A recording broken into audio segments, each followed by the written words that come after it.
Os destaques da semana entre os julgamentos do plenário do Supremo Tribunal Federal você confere aqui na TV Justiça. É o Plenárias que começa agora.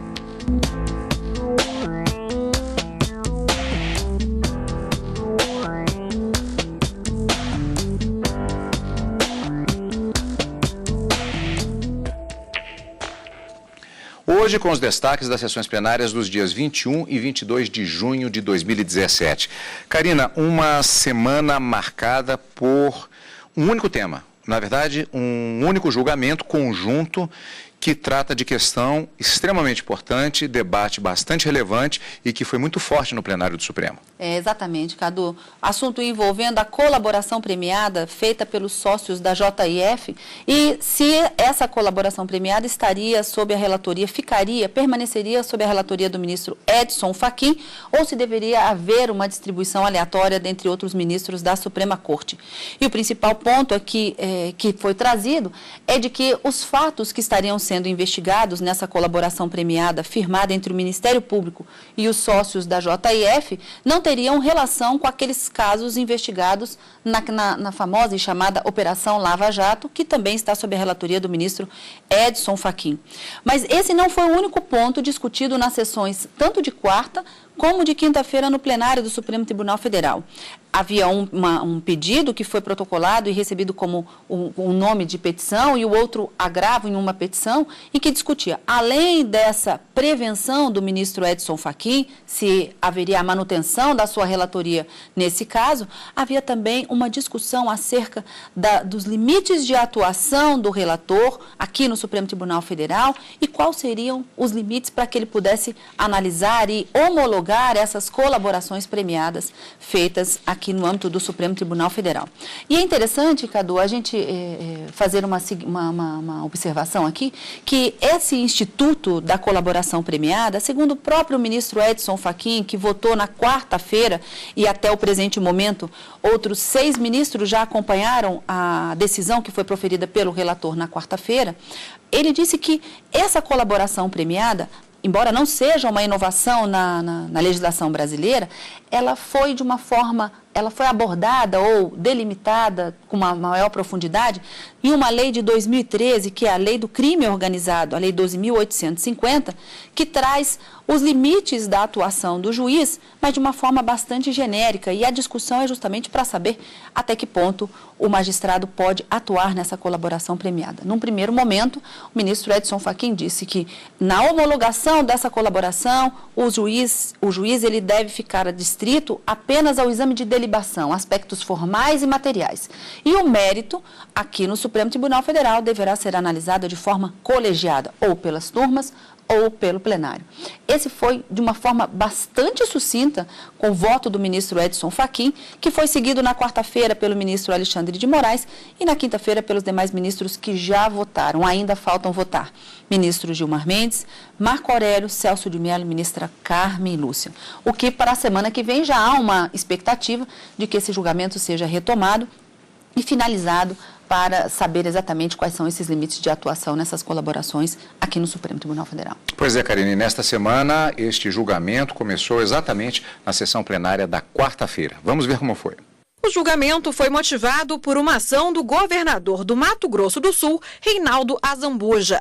A defesa alega que as acusações contra ele não têm relação com a Lava Jato e que, por isso, a relatoria do processo deveria ser sorteada entre todos os ministros do Supremo e não encaminhada diretamente ao ministro Edson Fachin. Não se encontra em nenhuma linha dos anexos, em nenhum documento dos autos e em nenhum depoimento que fora prestado pelos então colaboradores, qualquer menção à conduta do governador que seja relacionada a algum fato vinculado àqueles que são objeto de apuração na Operação Lava Jato. O advogado da JBS defendeu a validade da homologação das delações dos empresários pelo ministro Edson Fachin. É um golpe brutal na segurança jurídica.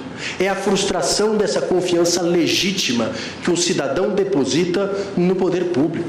Mas mais do que isso, é um golpe brutal no Instituto da Colaboração Premiada.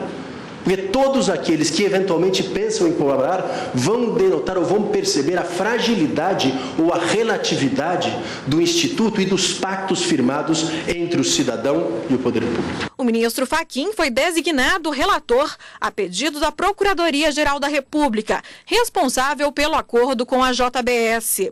O órgão aponta conexão com a Operação Lava Jato, da qual Fachin é relator, especialmente por desvios do Fundo de Investimentos do FGTS, que também beneficiaram o grupo empresarial a qual a JBS pertence. Como é que se pode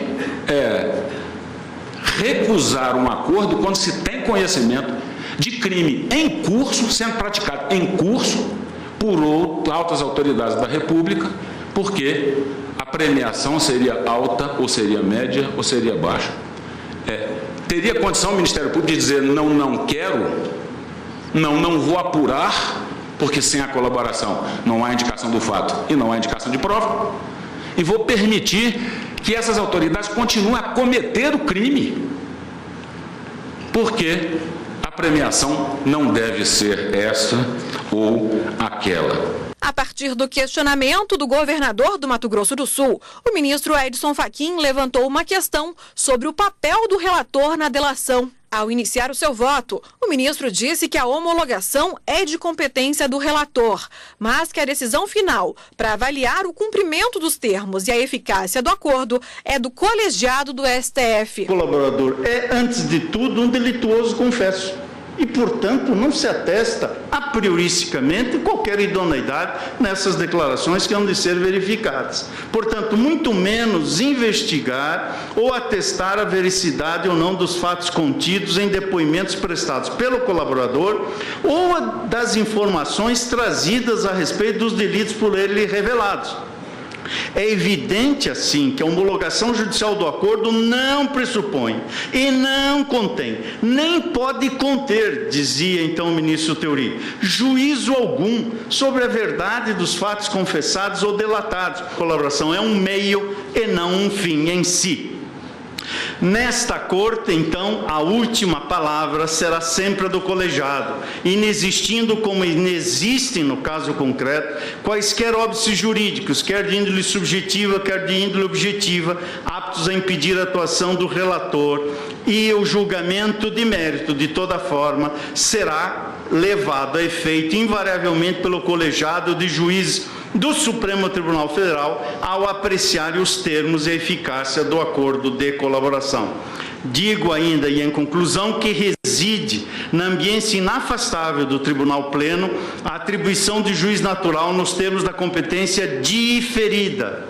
Nos termos da competência diferida pela ordem jurídica, o que não contrasta com os regimentais poderes instrutórios e mesmo cautelares do relator. A palavra definitiva sobre os termos e a eficácia das colaborações, repiso, no Supremo Tribunal Federal será e deverá sempre ser do juízo colegiado. Em suma, então, senhora presidente, ao final, a presente questão de ordem se desdobra em 2 pontos. Para resguardar a competência do Tribunal Pleno para o julgamento de mérito sobre os termos e eficácia da colaboração, e 2, para reafirmar, dentre os poderes instrutórios do relator, nos termos do artigo 21 do Regimento Interno do Supremo Tribunal Federal, a atribuição para homologar acordo de colaboração premiada. Ante o exposto, proponho resolver a questão de ordem, reafirmando nos limites dos parágrafos 7 e 11 do artigo 4º da Lei 12.850 e incisos 1º e 2º do artigo 21 do Regimento Interno deste Tribunal, a atribuição do relator para monocraticamente homologar acordos de colaboração premiada, oportunidade na qual se limita o juízo de regularidade, legalidade e voluntariedade avença, e a competência colegiada do Supremo Tribunal Federal em decisão final de mérito para avaliar o cumprimento dos termos, bem como a eficácia do acordo. É o voto que trago à colação deste colegiado na questão de ordem, senhora presidente. O ministro lembrou que, pelas regras do Supremo, novas investigações devem ser enviadas ao ministro que já conduz um caso semelhante. Os fatos dos quais não há notícia de participação da autoridade detentora de foro prerrogativa nessa Suprema Corte, além daqueles em que não se observa qualquer relação de conexidade com as investigações ou ações penais em curso, devem ser encaminhados para tratamento adequado perante a autoridade jurisdicional competente. Tal providência pode ser levada a efeito pelo relator designado, seja por distribuição por prevenção, para homologação do acordo como um todo, até então indecomponível, após a aferição de sua regularidade, legalidade e voluntariedade, e não comporta definição de competência, a qual pode ser objeto de reavaliação na instância adequada. O ministro Alexandre de Moraes votou. Para ele, Edson Fachin deve ser mantido na relatoria dos processos que envolvem as delações da JBS. Em primeiro lugar, é que nessas investigações, essas são complexas, investigações complexas, múltiplas, delações premiadas, é um complexo grandioso, lamentavelmente, é um complexo e grandioso sistema de corrupção interligado com autoridades públicas, em tese, tendo praticado inúmeros crimes com o mesmo modus operandi em diversos órgãos do Estado, não só num determinado órgão, mas em diversos, demonstrando assim uma sequência e até uma habitualidade nesses atos de corrupção. Ninguém melhor que o próprio relator, que já vem investigando vários fatos para saber se há ou não as hipóteses de conexão. Eu, obviamente, falo por mim, muito mais difícil eu analisar, porque não tenho o conjunto da obra, não estou acompanhando como relator o conjunto da obra, é muito mais difícil do que o próprio relator acompanhar. O que ocorre é que, midiaticamente, tudo ficou conhecido como Operação Lava Jato. Então, ocorre uma operação no Rio de Janeiro em relação ao governo do Estado do Rio de Janeiro, como ocorreram algumas, na imprensa sai a Operação Calicut, decorrente da Operação Lava Jato. Na verdade, analisando os casos, o ilustre ministro Fachin, ele não analisa só a questão da Lava Jato, analisa uma outras série de questões, vem investigando uma outra série de questões importantíssimas, interligadas. E eu tive a oportunidade, nem vou me alongar muito nesse tópico, eu tive a oportunidade de assim analisar exatamente na petição 6122, como já citado, tanto no parecer da Procuradoria-Geral da República, quanto pelo ministro relator, acabou sendo distribuída para o meu gabinete, mas havia, e entendi, a existência de conexão em virtude da questão do FI, do Fundo de Garantia, a delação de Fábio Cleto, e enviei a Vossa Excelência, presidente, para redistribuir por prevenção ao ministro Edson Fachin. Não só esse caso, eu pego esse caso específico como exemplo, porque nele já me manifestei pela prevenção.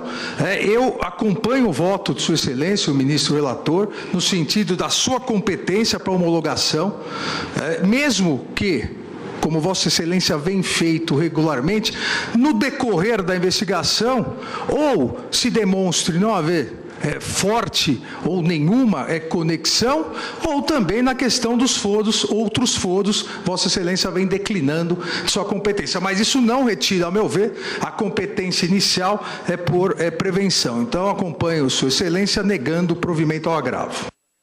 O julgamento foi retomado na sessão da quinta-feira. É o que você vai ver no próximo bloco.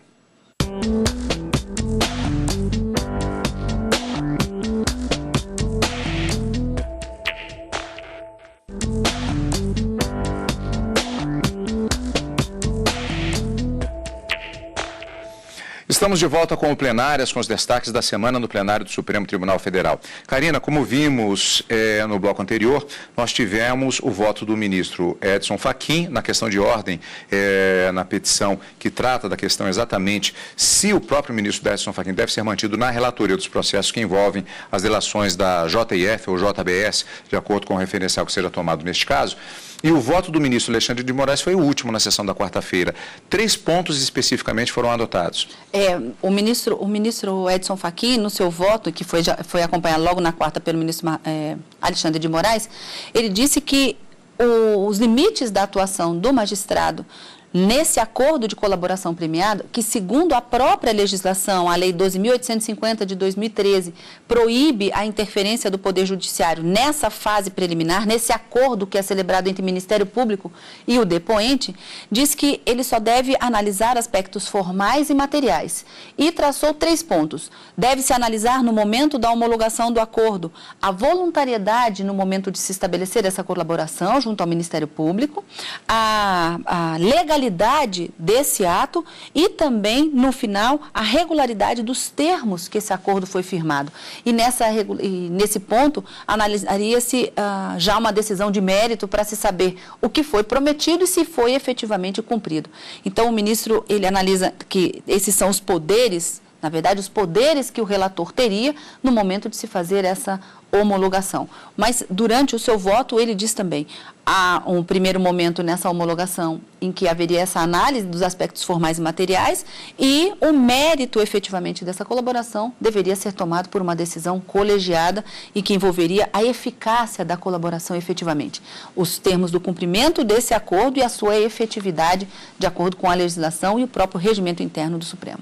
Então, revisando, na sessão da quarta-feira, voto do ministro relator Edson Fachin e o voto do ministro Alexandre de Moraes, que foi o último na sessão da quarta-feira, no julgamento do plenário do STF, analisando se o ministro Edson Fachin deve ser mantido na relatoria dos processos que envolvem as delações da JBS. Na sessão da quinta-feira, outros ministros se manifestaram. O julgamento ainda não terminou e será retomado na próxima quarta-feira. Até agora, 7 ministros já votaram, todos a favor da permanência de Edson Fachin. O julgamento foi interrompido após 7 ministros votarem. A decisão do plenário até o momento é manter o ministro Edson Fachin na relatoria dos processos que envolvem as delações da JBS. O questionamento foi levantado em recurso do governador do Mato Grosso do Sul, Reinaldo Azambuja, que foi citado por executivos da empresa como destinatário de pagamentos irregulares.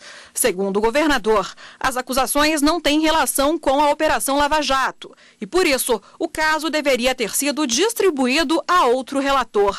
Mas os ministros que já votaram entendem que a conexão existe, especialmente por conta de desvios do Fundo de Investimentos do FGTS, que beneficiaram o grupo empresarial que pertence à JBS. Esta competência se fixa efetivamente no ministro Luiz Edson Fachin, evidentemente sem prejuízo, como bem consignará Sua Excelência, de que no curso das investigações, se Sua Excelência entender próprio o desmembramento de qualquer fração da investigação para encaminhamento à livre distribuição, isso também será legítimo e não infirmará as decisões que tenham sido praticadas enquanto tenha ele exercitado a sua competência. O Procurador-Geral da República apresentou um memorial onde faz um estudo comparativo dos vários inquéritos e petições que mostram com muita clareza que os fatos relatados nos inquéritos 4326, 4327, 4367, 4462, 4470 e na petição 6122 revelam fatos que também foram mencionados nos depoimentos de Joesley Mendonça e de Ricardo Saúde. Portanto, com relação à primeira questão que estamos discutindo aqui, eu não tenho nenhuma dúvida em assentar a prevenção do eminente ministro Fachin para relatar esses feitos com base, insisto, neste excelente memorial apresentado pela Procuradoria-Geral da República. Os ministros também consideraram válida a homologação das delações da JBS pelo ministro Fachin. O ponto que gerou mais debates no plenário foi exatamente esse: os limites de atuação do ministro relator na homologação de acordos de colaboração premiada celebrados com o Ministério Público. Há dois momentos. O momento inicial da homologação, que estou a propor, que se situa à luz do artigo 21 do regimento interno desse tribunal, nos poderes ordinatórios e instrutórios do relator, e o segundo momento, que é onde se lê sentença final, leia-se aqui a decisão colegiada da turma ou do plenário. Então, esse é o primeiro limite da questão de ordem. O segundo limite: qual é o conteúdo da decisão homologatória do relator? A legalidade, a regularidade e a voluntariedade.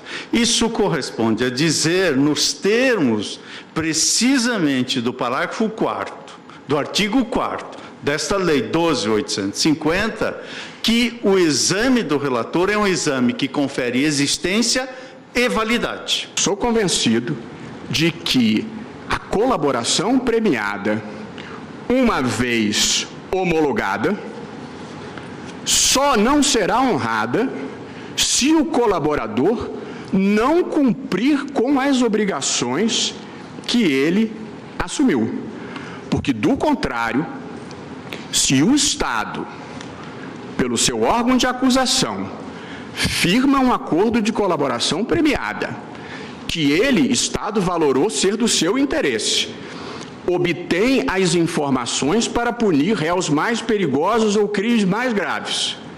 Portanto, se beneficia do colaborador e depois não cumpre o que ajustou, é uma deslealdade por parte do Estado e é a desmoralização total do Instituto da Colaboração Premiada. Uma vez homologada a delação, no momento do julgamento, somente a eficácia da colaboração poderá ser analisada. Eu entendo que isso deva ficar bem claro para evitar que no futuro não se venha a arguir no tribunal invalidade de delações premiadas. Contradição haveria se o Ministério Público pudesse negociar com o delator assim: você entrega as mais poderosas autoridades da República com grande poder de retaliação em troca de prisão domiciliar. E depois vem o Supremo e diz: eu considero que esse acordo é ilegal, você vai para a cadeia. Porque isso desmoraliza a colaboração premiada. Mas a maior autoridade judicial do país é o Supremo Tribunal Federal. Quem é o titular da ação penal é o Ministério Público. Não, se ele pode nem denunciar... Quem vai avaliar a legalidade... Não, mas espera aí. O Ministério Público pode não denunciar. Se ele pode não denunciar, por que ele não pode dar uma pena menor? Os ministros também debateram sobre a revisão dos benefícios aos colaboradores. O colaborador premiado não tem culpa, ele seguiu a autoridade pública. Sim, não, veja, essa questão não vai poder ser analisada pelo relator e pelo... Prova sim, mas não para a validade da colaboração. Essa é a questão que vai ter que ser posta. Essa que eu estou dizendo, que já não concordo. E aí que estamos... Todo mundo sabe o caminho que vai tomar e, portanto, eu já estou me posicionando antes, sou contra. Todo mundo sabe o que se quer fazer aqui lá na frente. Então, eu não quero que se faça lá na frente. Já estou dizendo agora que não aceito. Essa é a opinião de Vossa Excelência, deixa outros votarem. Sim, mas está todo mundo votando. Claro. E respeita os votos dos outros. E por falar, claro, estão sendo... plenamente respeitar o voto dos outros. Estou ouvindo vocês. Inclusive, foi Vossa Excelência que ontem suscitou. A questão não é só essa. Temos outras considerações. E, em consideração à reflexão de Vossa Excelência, eu trouxe a minha. Em princípio, a homologação do relator é rígida e válida sob todos os aspectos. Mas se o plenário, à luz da coleta de provas que é feita posteriormente, sob o crivo do contraditório, se deparar com uma nulidade insanável ou com uma ilegalidade intransponível, eu não posso crer em sã consciência que nós, no plenário, possamos ficar silentes com relação a isso. Ainda faltam ser apresentados os votos dos demais ministros componentes do Supremo Tribunal Federal. Karina, encontro marcadíssimo, portanto, na próxima semana. A discussão continua na próxima semana, quarta e quinta ao vivo no direto do plenário e no final de semana com plenárias. Com expectativa também de sessão na sexta-feira para encerramento do primeiro semestre de 2017 em relação aos trabalhos do Poder Judiciário. Então, perspectiva de semana bastante movimentada, com os encontros, como já disse a Karina, no direto do plenário e também no plenárias com o balanço da semana e as expectativas para o retorno dos trabalhos no mês de agosto. Mas ainda tem uma semana para encerrar, portanto, aqui no acompanhamento dos trabalhos do plenário do Supremo Tribunal Federal, contando sempre com a sua companhia, como sempre. Portanto, obrigado por estar conosco mais uma vez e continue conosco aqui na TV Justiça.